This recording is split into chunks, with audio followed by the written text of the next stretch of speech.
dive into an exciting opportunity that could make a big impact in rural communities across the country. Let me start by introducing ourselves. The Housing Assistance Council, or HAC, is a national nonprofit organization that has been supporting affordable housing efforts throughout rural America since 1971. Over the years, HAC has provided below market financing for affordable housing and community development, technical assistance and training, research and information, and policy solutions tailored to rural communities. At HAC, we're committed to ensuring that all rural communities have the tools and support they need to thrive. Today's webinar is all about Grant Funding Opportunity, HAC's Affordable Housing for Rural Veterans Grant, otherwise known as AHRV. During this session, we'll provide a high-level overview of the current request for proposals, walk through some frequently asked questions, and most importantly, give you an opportunity to ask your questions directly to our program staff.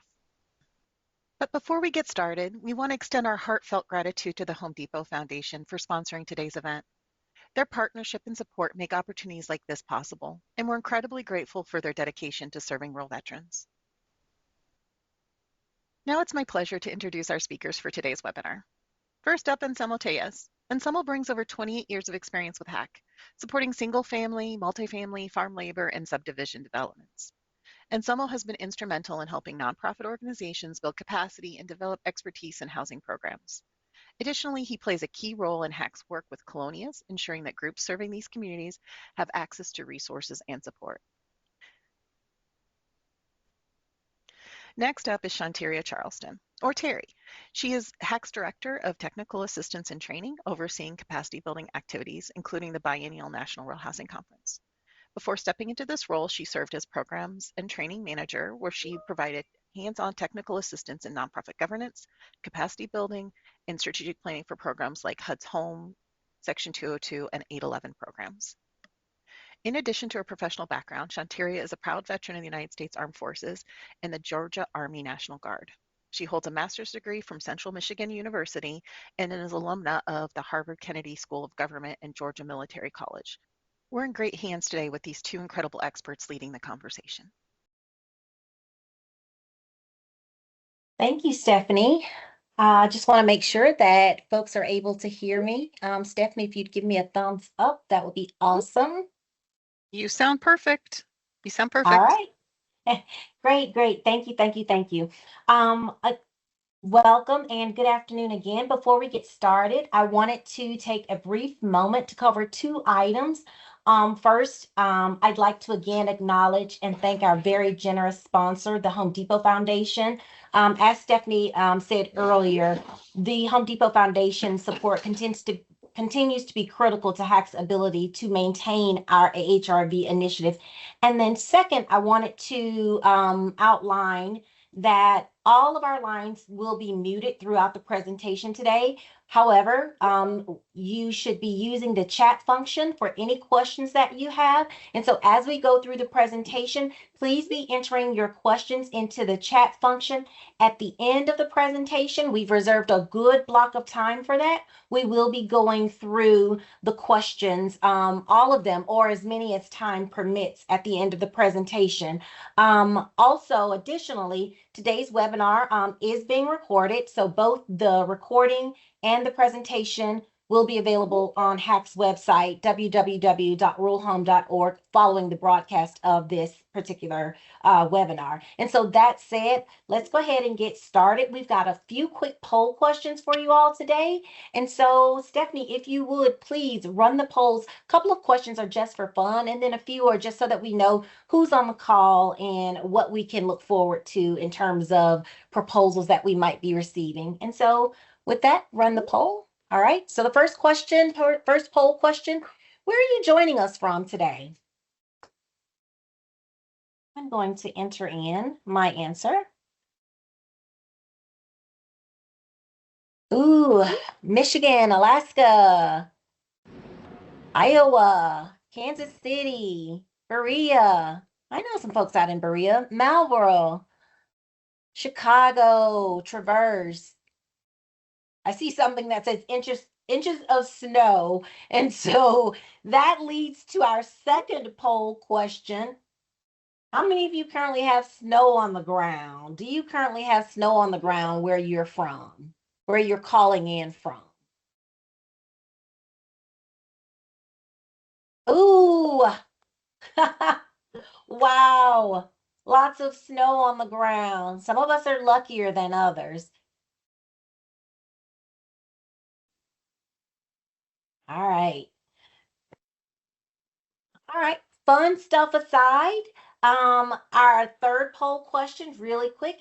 Is this your first time thinking about applying to HAC's AHRV initiative?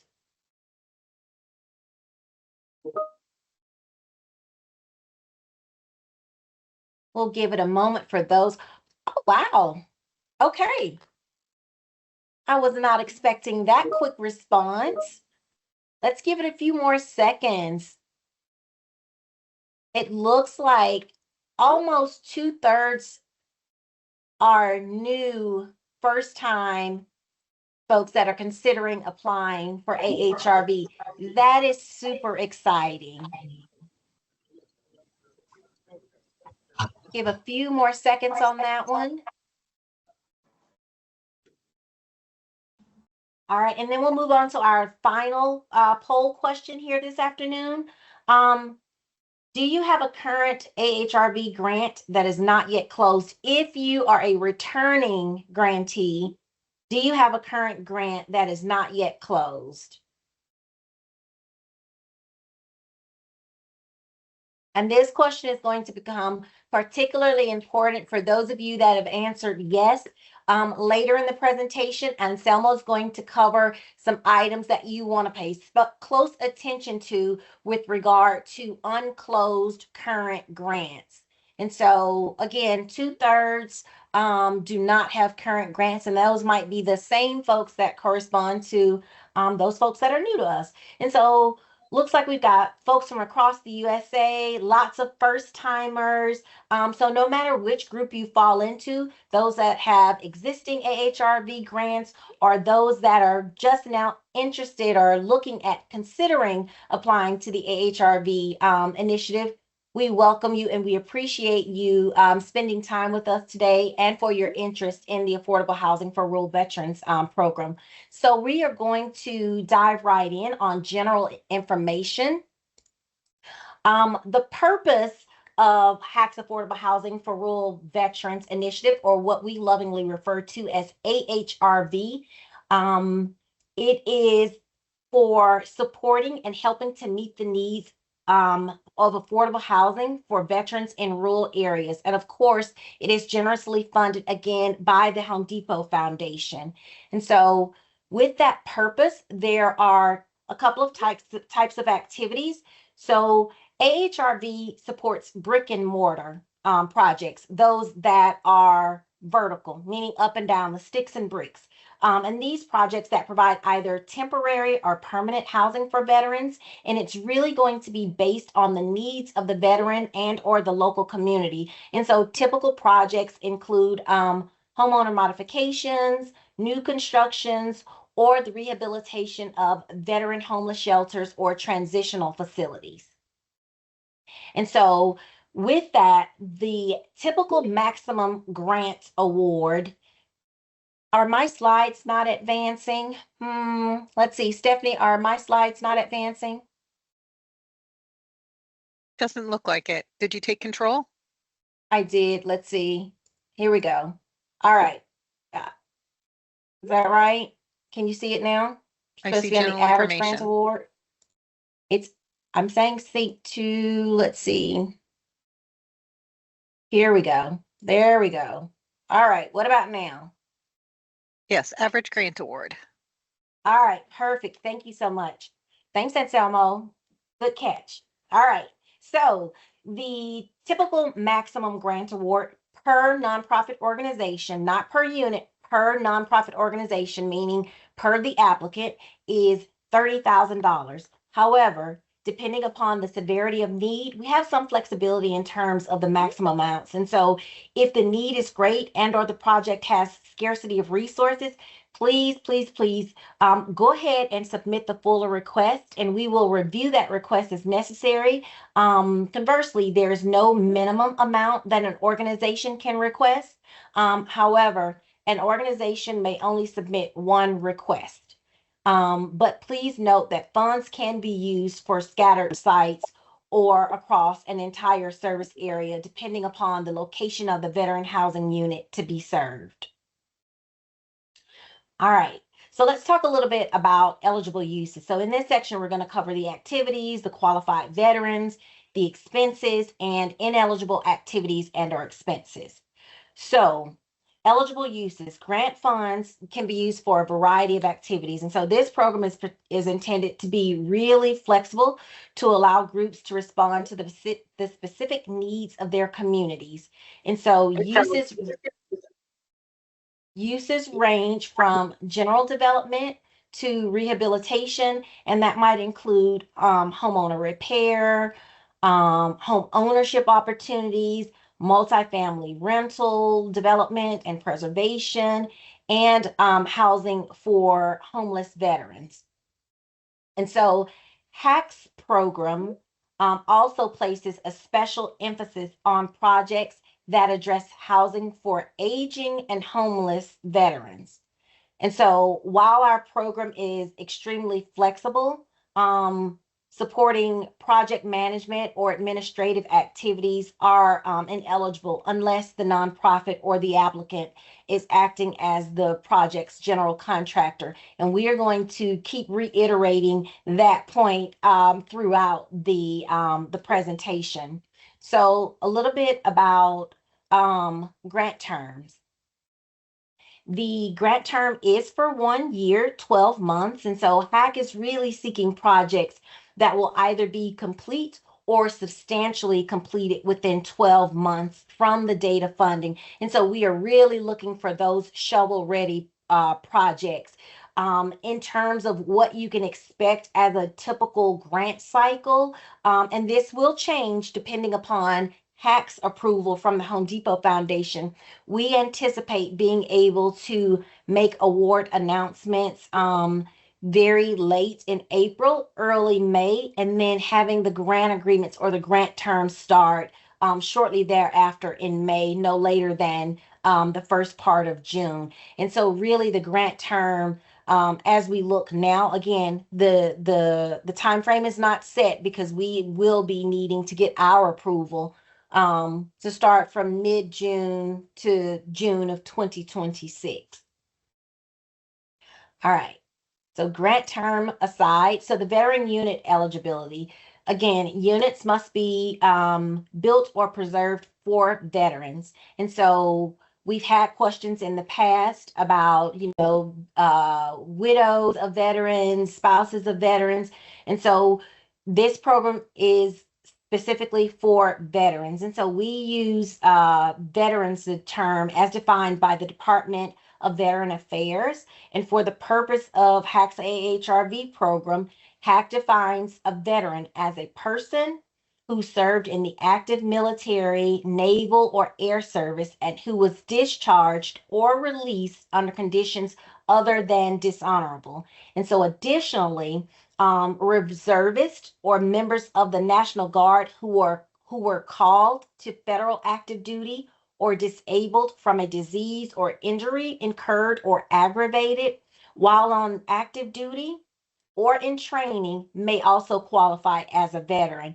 And so that's, a lot of people have questions about that. And if you have questions, you're always able to reach out to Anselmo and I, and we can look at whatever specific situation you might have. If it's not just very clear along the lines already defined, we can really look at that for you or with you. In terms of veteran eligibility, the term low income is defined as income that does not exceed 80% of the median income for a specific area. And so this is really going to be dependent upon your specific area, not the national AMI, but your specific area median income. And so to determine if a veteran meets the income qualification guidelines, HAC will allow the applicant or the grantee to use either the annual income, which is defined by 24 CFR, which is typically all income earned by all members of the household, We will include a link as soon as I'm done presenting. I'll include that link below so that folks can have that as a reference. That's the annual income, or you may use the adjusted gross income. And the adjusted gross income is defined for purposes of reporting under the IRS 1040 series for the individual federal annual income tax purposes. And so we always advise groups to take a good look at whichever method best works for your veterans. And so we say that because whichever method a particular group uses, say you've got 5 units that you want to, provide service and assistance on, you must use that same method and approach as the standard across all units, all veterans that would be assisted with the AHRV funds if awarded. Let's see. Again, funds must go to costs that are specific to hard and soft development. Again, this is a brick and mortar funded project.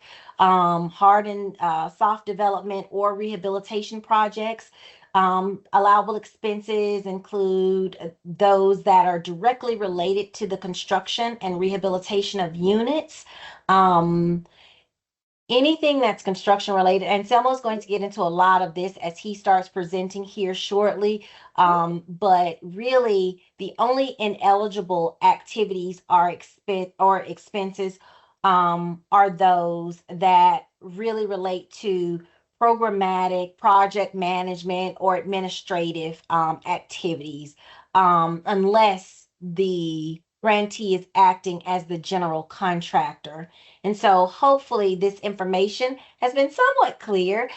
We did again reserve a really large chunk of time at the end of the presentation for questions. We realize that there will be different questions based on different scenarios, and so we've reserved a lot of time for that. But if you have questions, I see some questions that have begun to be populated in the chat portal. Again, they're going to be addressed as we end the presentation. But at this point, I will turn the presentation over to Anselmo, who will cover the application and then the real nitty-gritty specifics of eligibility. Thank you, Terry. Anselmo. Appreciate that. Can everybody hear me? Just want to be sure. Yes. Oh, okay. So yeah, you want to be sure that I took control. Yeah, so I want to talk about the application process and what you can expect in terms of once you submit your proposal to us. Remember that we don't have the money right now. This is an RFP. Our proposal hasn't come together yet. The purpose of the RFP is we are seeking folks to apply and so that we can include them in our proposal. So that's why the timeline that Terry was talking about runs us back into April and into May. So one of the first things, and I want to talk about what's going to happen, and then we can talk about what you should consider in your proposal. But some of the things that are going to happen firsthand is we're going to score your proposal, and we're going to do that in two ways. There is a threshold review whereby we will look at just completeness. Did you give us all the stuff that we need? Does it make sense? Did you submit your important documentations, organizational documents? So that's threshold where we look at did this organization provide all the information we're going to need to go to the next step. And that next step is going to be we're going to underwrite it. We're going to underwrite it and we're going to score it. And we're going to score your proposal based on a number of factors. We're going to look at the completeness, the organizational capacity, the use of funds, what you're proposing to do with the AHRV allocation or grant funds, and your demonstration, your documentation of the need for the funds, right? We're basically looking at addressing critical needs, critical repairs, ADA issues, accessibility, ADA bathrooms, ramps, those types of things. and we can, and I'll cover a little bit more of that as we go along. We're also going to look at what you tell us you see as your projected outcomes. In past years, we get to this part of the application and we don't have very much. Folks will tell us what they do, but they're not telling us what their impact is going to be, right? Well, our plan is to assist ex-veterans. We're going to improve their lives because we're going to make it easier for them to meet their utility fund, bills and increase their usable income. We're going to provide a health and safe environment. We're going to do this. We're going to do that. We're going to emphasize that this year. All right. So we want to know, what you see as your outcomes. Then the next thing, well, in terms of now the completeness of the application, we are really surprised sometimes that folks don't fill out all of the sections. We really do need for you to fill out all of the sections. We need for you to provide enough information so that when someone asks us something simple as, well, how much was the request and what was it for, right? We get some real elaborate descriptions of the need, but at the end of the day, we don't get a whole lot of information about what is the project for, and so completeness is going to be part of the threshold review, and that's where we'll look at most of that.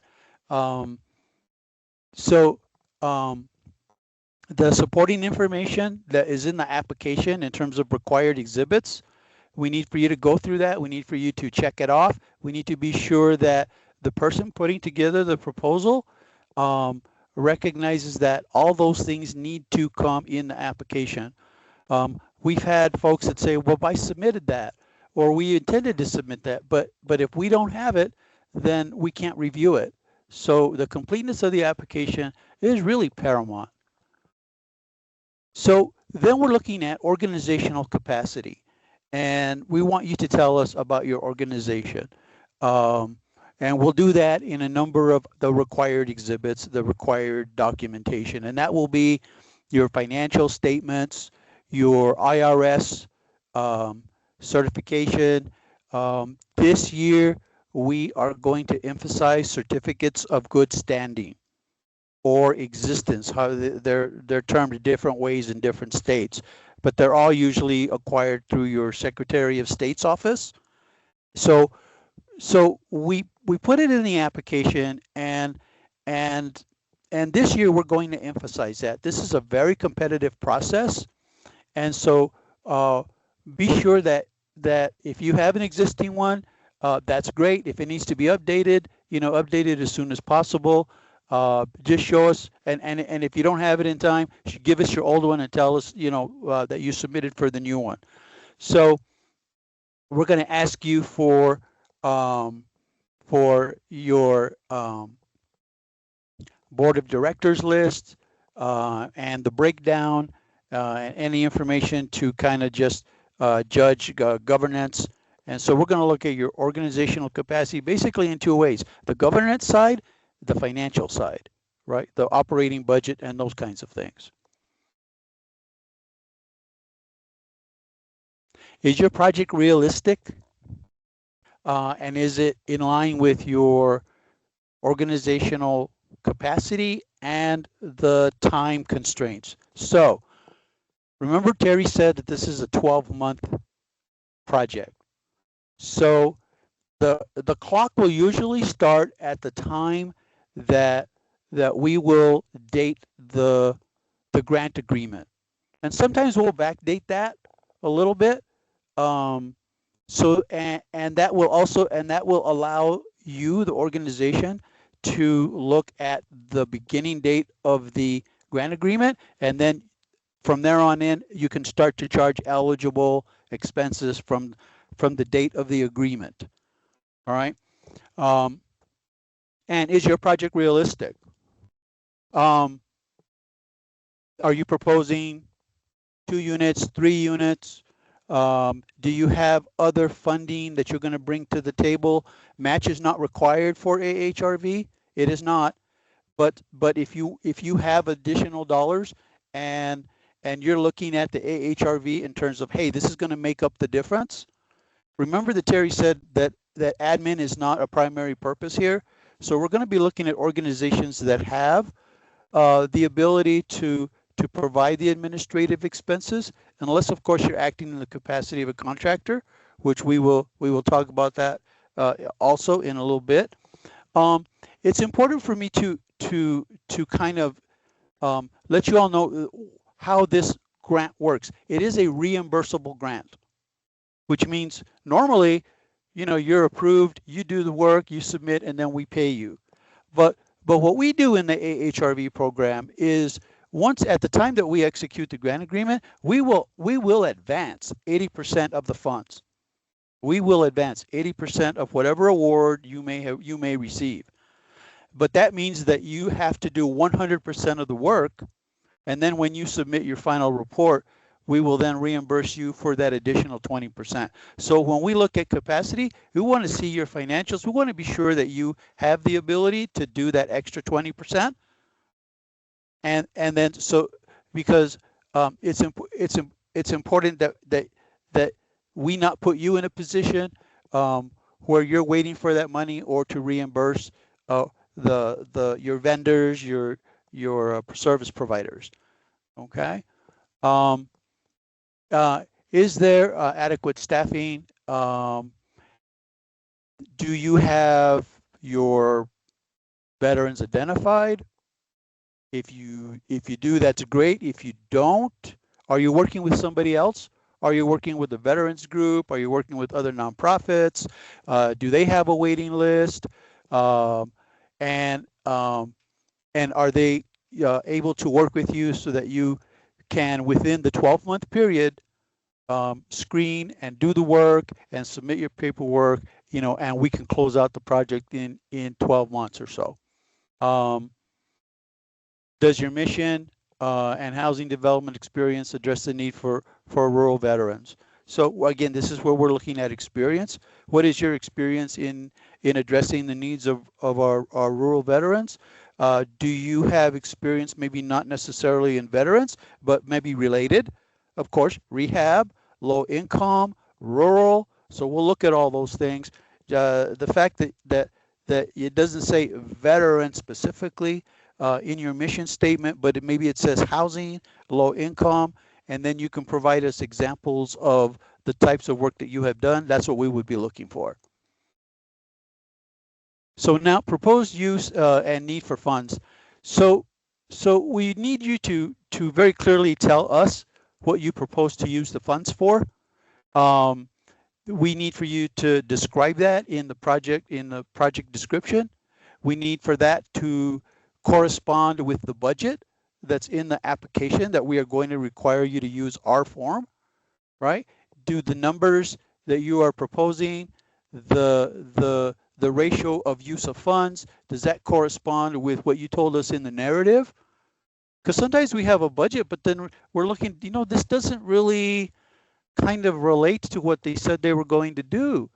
So we need for whoever is reviewing the application to be sure to check, does all of this kind of, is it coordinated? Are we saying the same thing in all parts of the application? Are we saying different things? If so, do we need to look at that and understand why we're doing that? So, and how does what you propose to do in terms of your proposed project, how does that increase the veterans' housing development? How does it improve their living conditions? And how does it lead to a more sustainable housing veteran program? So I wanted to kind of talk about proposed use, and Terry talked about bricks and mortar. What is bricks and mortar, right? I mean, usually what we talk about, the kind of like the vertical kinds of construction, the things that that improve the living space. So keep in mind heated space. So if we're looking at heated space, that kind of describes a lot. And those are the kinds of things. We're not looking to repair the storage building outside. We're not looking to really work on the garage. We're or convert those things. we're looking at heated space, addressing critical needs, ADA situations, and even addressed issues in rental housing with certain requirements. But I want to give you some examples of maybe what brick and mortar are. And so we're, we will look at critical repairs to a unit, the roof, the windows, anything weather tight, ADA modifications, ramps, ADA bathrooms, grab bars. Um, Remember that the units must be owned and occupied by the veteran. It's important to keep in mind. We get a lot of applications from time to time, and they're proposing to serve the surviving spouse of a veteran. That's not allowed under AHRV. And so I'm going to call out the grant writers, because a lot of the grant writers, sometimes they'll do more than one organization. And it's important to understand, maybe if the organization does in their regular rehab program assist surviving spouse, keep it in mind that in AHRV program, only must be veteran owned and occupied. So surviving spouse will not be an eligible purpose. And we've seen that mistake carry across certain. If a grant writer is doing 2 or 3 grants for an organization, that mistake carries across all the 3 organizations, and it affects all 3 organizations. So I'm going to call out the grant writers. We really appreciate the work and the role that you provide in this, but keep that in mind. I talked about the health and safety issues, weather tight issues, maybe providing a septic tank, the leach fields, anything to do with weatherization, reducing the heating and cooling impact, roofs, repairs to the main residence. Again, not heated space, not external structures. And I want to also make it a point to say, look, you can use funds to pay certain fees and rentals, but not purchase equipment. We understand that when you do a job, sometimes it requires, the final touch-ups, and that's the painting. But painting, to do painting just for the sake of painting, is not an eligible purpose. It must be tied to a repair that was done. The same thing with cabinets. So if you had to remove cabinets to do a certain amount of work and in the plumbing and stuff like that, you need to replace the cabinets. That's going to be an eligible purpose. But replacing cabinets for the sake of cabinets, is not an eligible purpose. If you're providing ADA cabinets, that's great. You're lowering, you're hiring them, those kinds of things. Those are good. Appliances are not an eligible purpose. If for some reason the need for an appliance would address a health and safety hazard, for instance, food safety or just food preparation or something like that, please let us know. But that is not a standard eligible purposes. We would have to make an exception on that. And at this point, it's not going to be considered eligible. All right. When we look at the number of units that you would propose in your proposal, some organizations. Well, let me put it this way. If you feel, well, we want to submit an application to address certain issues on 10 units. Remember, you only have $30,000 to deal with. If you have other funds that you're bringing in, that's wonderful. That's going to be great. But the quantity of units is important, but we will look at it in context of your total project. If you have a project of 10 and you want to say, we have other funds to do the other projects, but we want to address, we don't have any money specifically for veterans, and we don't have any money specifically maybe for rural. Remember, this is a rural initiative. So in that case, you would propose and say, we're going to do 10. 4 of these are going to be with AHRV funds, right? And we're going to be able to provide the admin, for the whole program, and that's how we propose to develop this project. And you're going to describe that in the budget, the attachment that we're going to ask you to submit under the budget justification. You're going to tell us what you're going to do with the money and how you're going to use it. All right.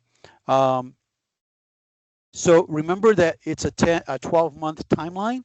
So the project must be complete within the 12 months. You may propose a project that's a larger project, like a rental project, or a transitional housing unit. And you may want to provide one certain aspect of development for that transitional housing. We will look at that and we will consider that, but you will need to show us that you have the remaining dollars to complete the total project, and we will only look at the AHRV funds. And if that component part of that project is complete within the 12 months, that's going to be okay. That's going to be okay. But you need to tell us that, okay? And then we want you to tell us we want you to assure that and tell us that the projects that you're going to be operating or assisting are in rural communities. And so in the application, we give you that link that links to the USDA, which is a rural agency website. And in that link, you go to that link, you'll look under single family housing, there's a tab, and then that single family housing tab will take you to another tab that says property eligibility. And then from that point, then I think there's a little disclaimer there, and you will enter the address or the area or the county where you propose to develop the veteran housing. If you already have them identified, just put it in the address. But we need at least one of those. And what it'll do is it will, once you click the tab go, it'll tell you if it is in a rural area or not. And we're going to go by that. That's what we use. So check your addresses. Be sure that the projects that you're proposing for the AHRV are going to be in an eligible area. So I know there was a lot to cover, but I wanted to cover all that just to be clear, and hopefully that'll provide good guidance. Now, the project budget, we have the template. I think it's called attachment B to the application. It's really short. It's a two pager. We want you to fill that out for us. Tell us, you know, what the allocation of funds are going to be used for. Describe for us in the budget description the process, the numbers, the additional dollars you might bring in, the volunteer labor that you might bring in, and the value, any additional funding that you might want to include. It's not required, but we want you to total that out. Now, you can provide a separate budget that maybe expands a little bit more, and we appreciate that, and that's great. But we need to have that if we note in there must be attached, we want you to use our form. And I guess you hear what I'm saying in my voice, because we from year to year we sometimes folks don't provide the budget and they provide everything else. And guess what I said up front in terms of completeness, then the application would not meet threshold. So I'm letting you know up front, it would not meet threshold if those parts are missing. All right. So there's a section in the application that talks about narrative. Right? There's several areas that talk about narrative. We want you to describe in a narrative form. You know, we've been around this, we've identified the need. You know, we propose to do.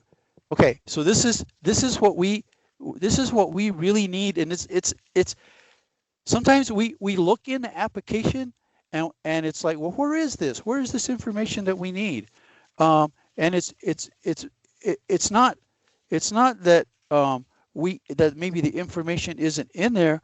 It's just that it's all over the place, right? It's all over the place. But we would just like to know, what is the project for, right?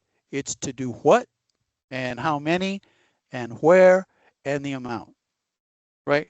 And so please address that in the narrative, because sometimes we have to look all over the place to find this information because it's not all in one place. As I talked earlier about outcome, we're going to emphasize it this year because it is a matrix that we score. And sometimes we have difficulty with, did they really say at the end of the day what the impact was going to be? And no, they told us what they wanted to do with it. They told us like how they were going to do it, but they didn't tell us anything about the impact that the AHRV funds were going to have. So because it is a matrix that we score, we really need you to pay attention to this section this year, because we're going to be looking at it a lot closer.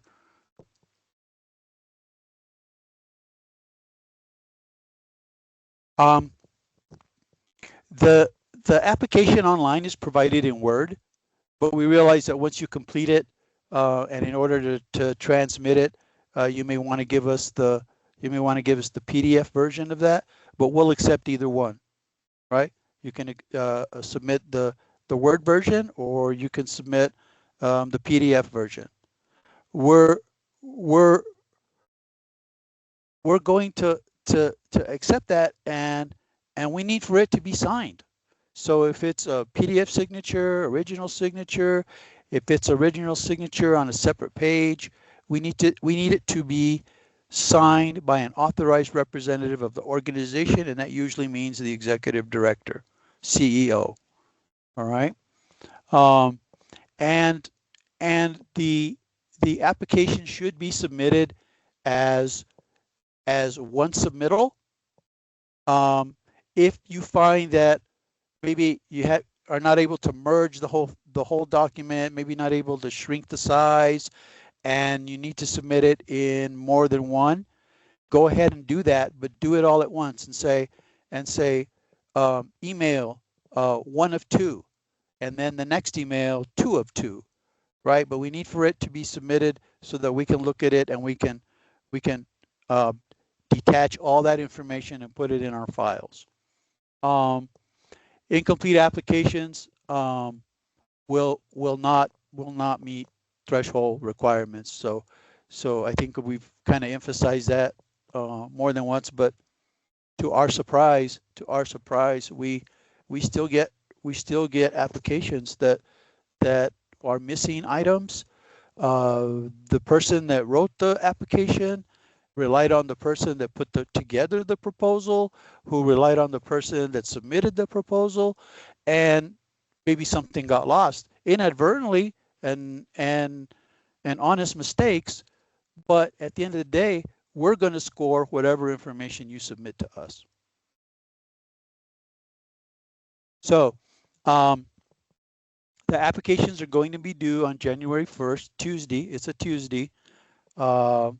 And they're going to be due at 4 p.m. Eastern.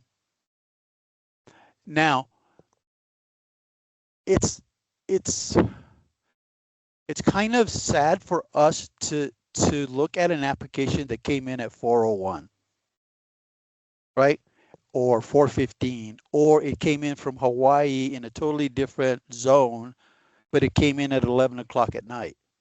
So something as simple as just knowing, what the time zone is on the East Coast and what that represents on your end can make a difference in whether your proposal comes in on time, or if we have to reject it for not meeting threshold. And we hate to do that. We really hate to do that right off just because it didn't make the deadline, because it doesn't even give us an opportunity to review your proposal. And you will have spent a lot of time putting that together, and we appreciate and respect that. So this is why I just want to emphasize again, please get it in on time. Get it in early if you can. Okay, so tips for completing the application. Remember, look, compare, coordinate with your peers, Be sure that everything is in the application, and that you can check off and say, yes, this is a complete application. Submit it in Word and PDF formats. Answer all the sections and all the questions, but also answer them in a way that we're going to use that information, and that it is consistent with the rest of your proposal. All right. Include all of the exhibits. We have a list at the end of the application where you are able to check off each one of those required exhibits, and so be sure you check that and be sure it is in the proposal. Again, must be signed by an authorized representative. We usually like to see original signatures, and if for some reason your CEO, your executive director is maybe somewhere else, be sure do a separate page. We need a separate signature page, but it must be an original signature on the application. Your tax exempt legal status, your 501c3, we're going to need your most recent legal status. If you're a tribal entity, maybe a housing authority, we still need your documents that of articles of incorporation, for instance, or your charter.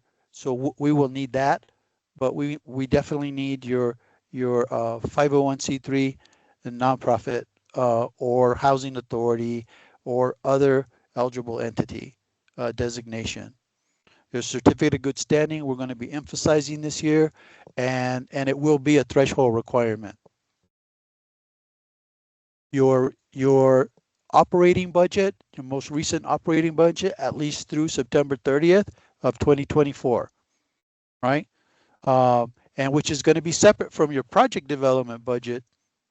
So this is going to be your organizational budget, and that's what we're going to be using to consider capacity of the organization, financial capacity, to provide the work that you are proposing in your application.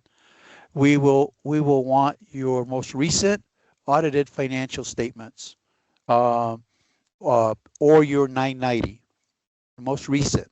Okay, and that's usually going to be like 2023, and this is also a criteria that we score, and so it's important that it be included. We want a list of your board members and affiliates. There is a separate exhibit in the application, and so please use that form. If you want to add an additional form, that's okay, but please fill out our form. There's certain information that we want to capture in terms of demographic data. And then, of course, as I talked about, your program budget.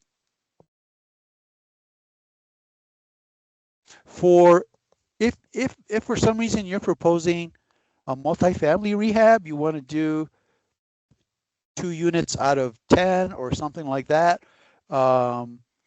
we will consider that, but we will also need an assurance of occupancy agreement that will be sure that the units that are assisted with AHRV funds are able to be accessed by rural veterans.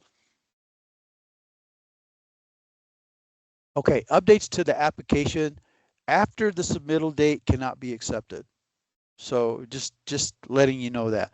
If you submit your application 10 days before the deadline, and on the 5th day before the deadline, you realize you forgot something or you want to change something, that's fine. Just resubmit the entire application and we will replace it. Okay? But that's the only way that we'll be able to update any information you may have forgotten. We also have and track additional demographic data. And so it's just, there's some areas on the application, just circle them, like where you're from, what high needs area you might be serving, and we use that and collect that data.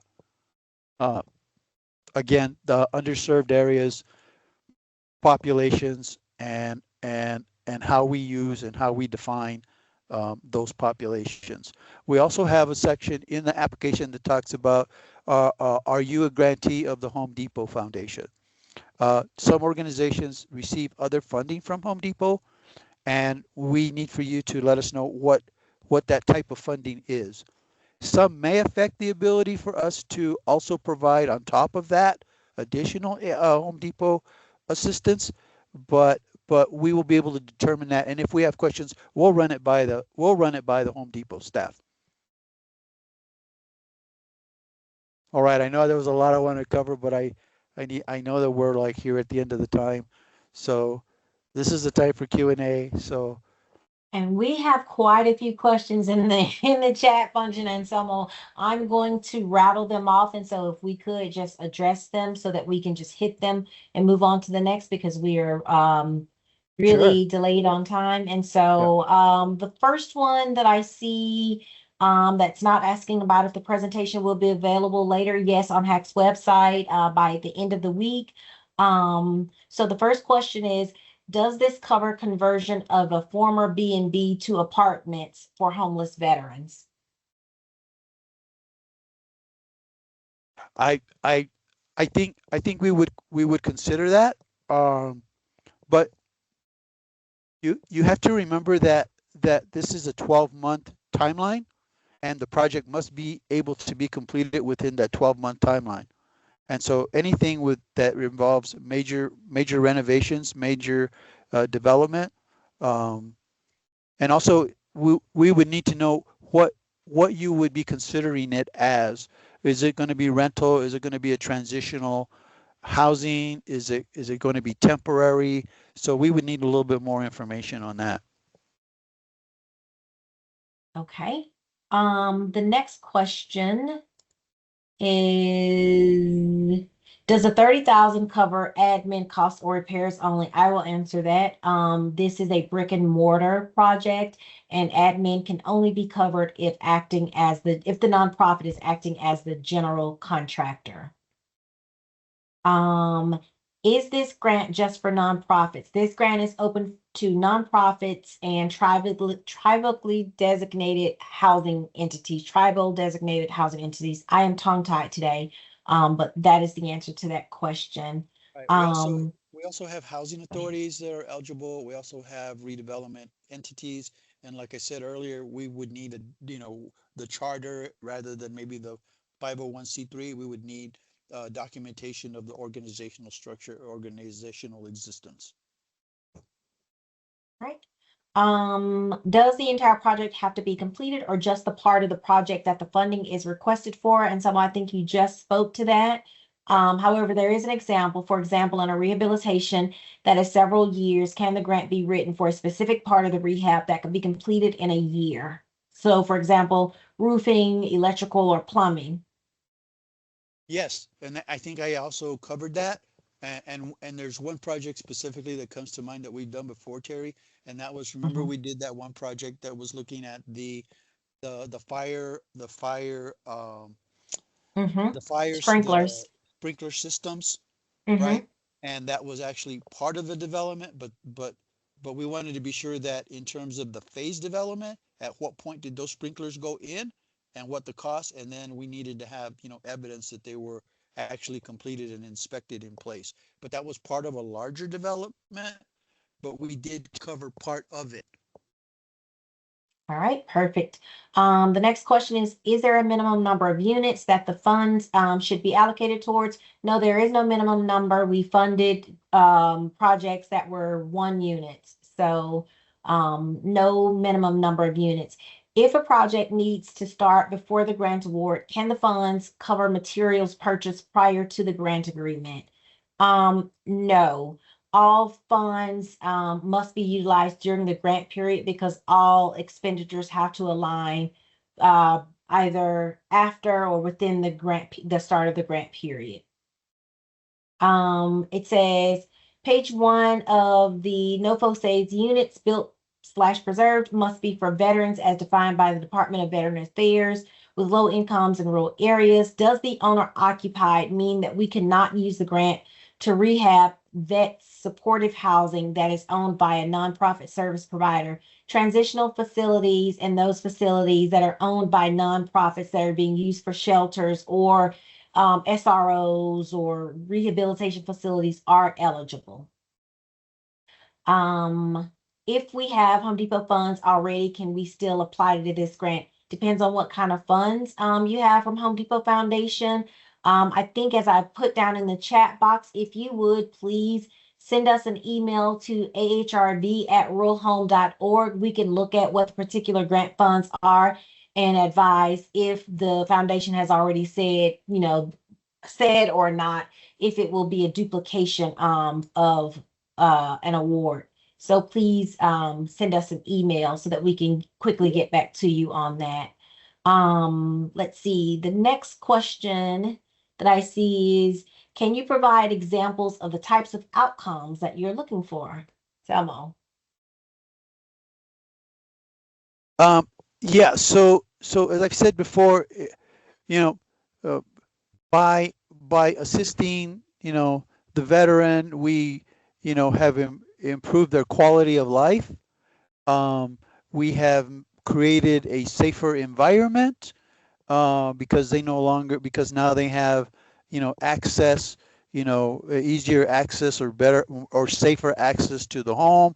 The veteran or veteran household are elderly and need regular medical attention, and so they'll need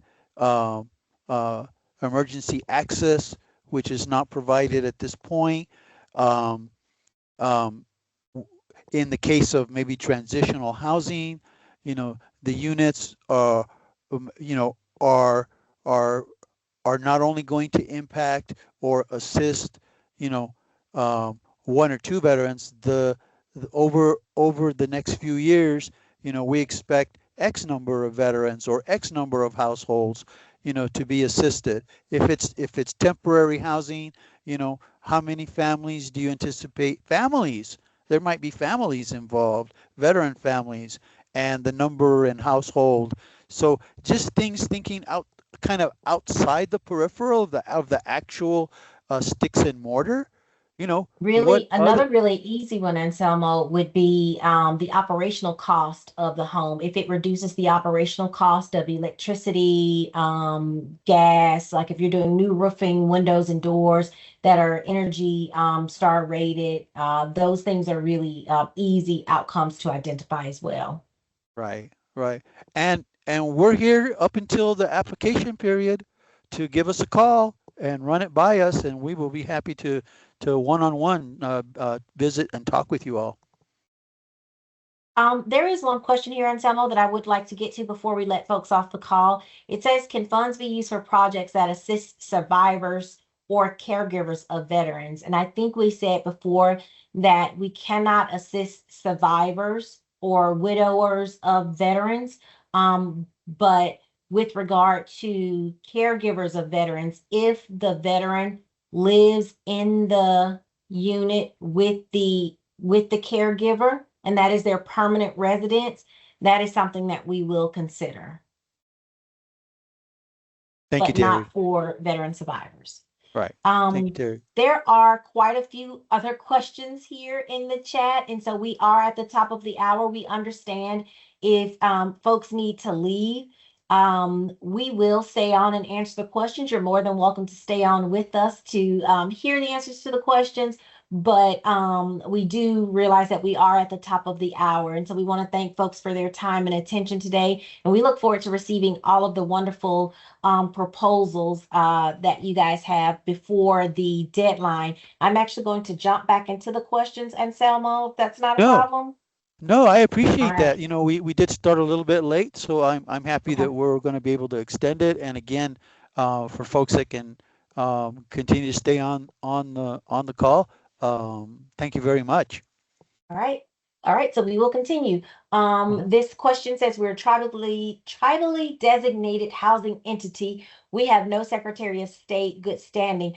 There is a link for tribal verification where you just go into the Federal Register, find the page that has the name of your tribe on it. You print that out and include that as part of your application as one of the attachments. And so that is the way that tribes are able to provide the information in lieu of the Secretary of State's good standing. The SSV program works only with rental properties. Can any of the funds be applied to rental units owned by an outside landlord? The quick answer to that is no. The units must be owned by the nonprofit. Again, they would be either transitional SRO units or those units that are used to house homeless veteran populations. Let's see. The next one is the $30,000 might only cover 2 veteran roofs. Is that a low number of veterans served to be acceptable? That's more than acceptable. As I said earlier, we funded projects that only contained 1 unit, so that's more than acceptable. Right. Let's see. How is the application organizational designation scored? I don't believe we fit in any of the designations on page 2.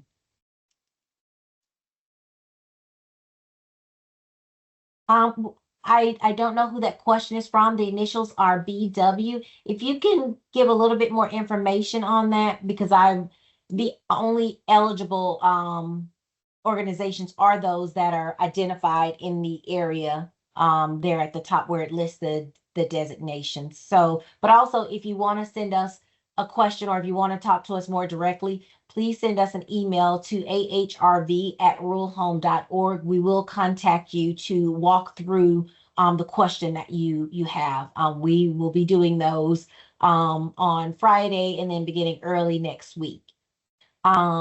Is the definition of rural on HAC's website? We are not using a specific definition of rural. The rural determination, the rural eligibility termination link is included there in the chat.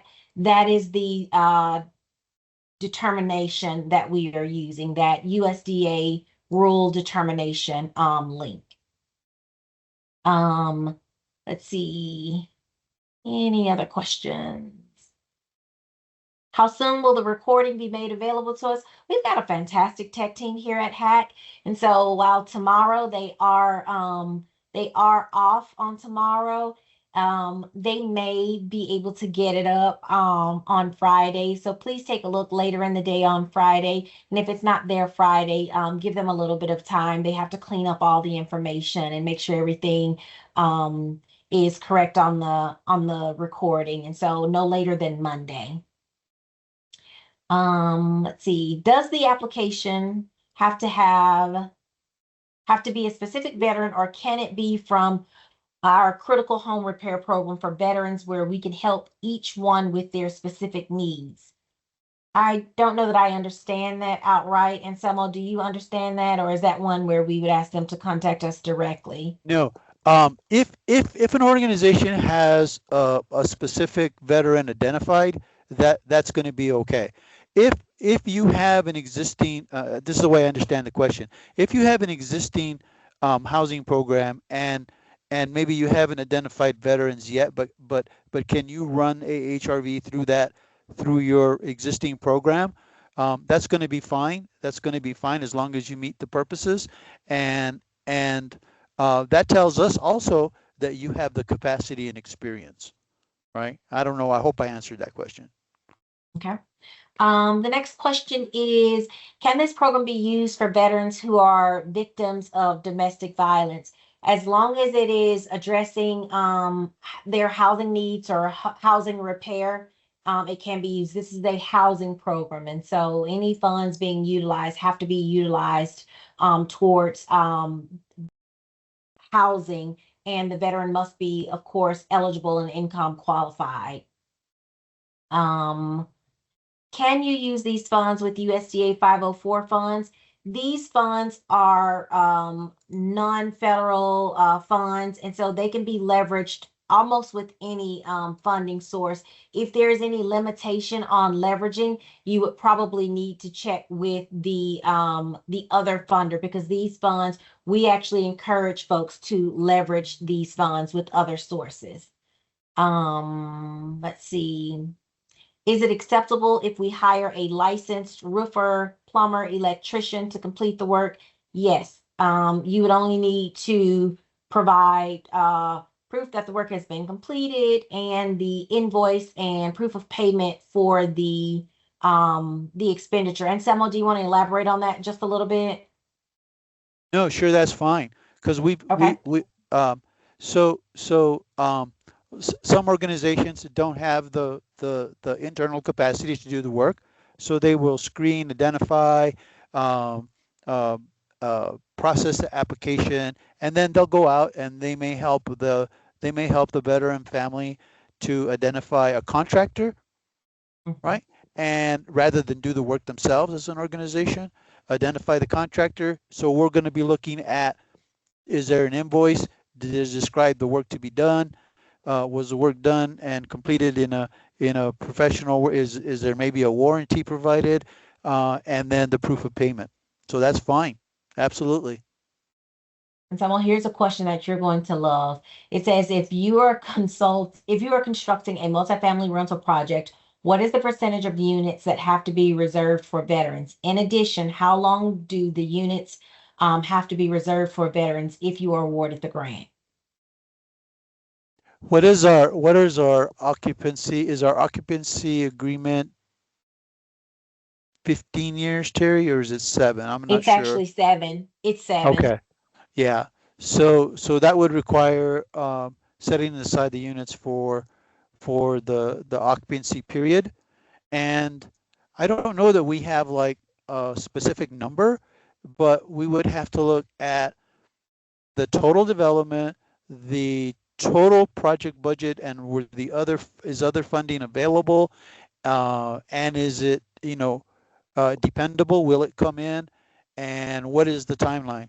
When we're looking at multifamily projects, if you're just looking at one aspect of it, um, that's that becomes a calendar issue.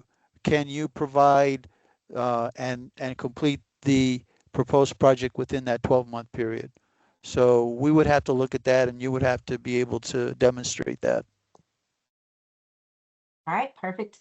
I think this is a question from Vicky, and she wants to know, we said that transitional housing units are okay. What if it is permanent supportive housing? Is that eligible? Yes, that is eligible. Vicky's next question is, we have a property located in a non-rural area that is being transformed into transitional housing for homeless and at-risk veterans. Would this qualify? Unfortunately, this program is intended only for rural areas. Um, please share the recording. Okay, please share the recording. If folks are wanting to get in contact to ask specific questions, we ask that you submit an email to ahrv@ruralhome.org. Have it include your name, phone number, contact information, email address, so that Anselmo and or I may contact you directly to speak specifically. Let's see. Let's see, we are sending out, well, the presentation will be posted on HAC's website. What about military discharges? Do they affect eligibility? That is, we covered that in the presentation. It is those that are other than dishonorable. And so we would expect the due diligence of that verification to remain with the nonprofit. If we have an open AHRV grant, can we still apply if we have completed the grant projects? If you've completed the grant projects, then your grant should be closed. If you are unsure whether it's closed or not, reach out to Anselmo or I via the HRV email, and we will let you know. But if you've completed everything and you've closed it out and received your final disbursement, you should be good to go. What is the grant ceiling? Typical maximum is $30,000. However, if you have a project that is, say, $45,000 and there's a real significant critical need, please outline as much the critical need and go ahead and submit for the larger amount.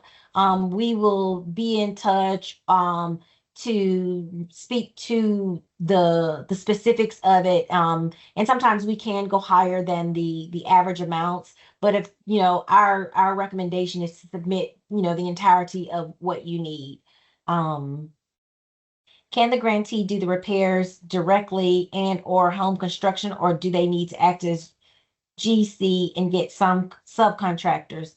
Nonprofits can do the repairs themselves. The only thing that we ask is that you be able to provide documentation for expenditures or proof of payments for supplies or that sort of thing. I just want Let's to I just see. want to add that Oh, that it go ahead, it Angela. also I just want to add that it depends on the activity. So a nonprofit can handle kind of like subcontracts, but electrical work, plumbing work, those types of works that require a licensed contract by code, yeah, those need to be done by a contractor or subcontractor. Okay. So Michaela wants to just clarify, if we have an open grant and haven't received our final disbursement, are we not eligible to apply for this round? And so, Michaela, if you have a grant that's actually open, but you've completed it and you've not received your final disbursement, but you have completed it, get in contact with us immediately so that we can make sure that we have everything that you need to close it out. The grants, the current grants must be closed out by the due date. And so the due date is fast approaching. So Michaela, get in contact with us here really soon so that we can verify and let you know if anything is outstanding on your current grant. All right. Looks like we've gone through all the questions. We do appreciate those folks that have, stayed on the line with us. And so we apologize for running over and for the error with the link at the start of the call, but we appreciate your time and we look forward to receiving and reading all of the wonderful project summaries and information that you will share with us. That said, thank you and enjoy the rest of your afternoon.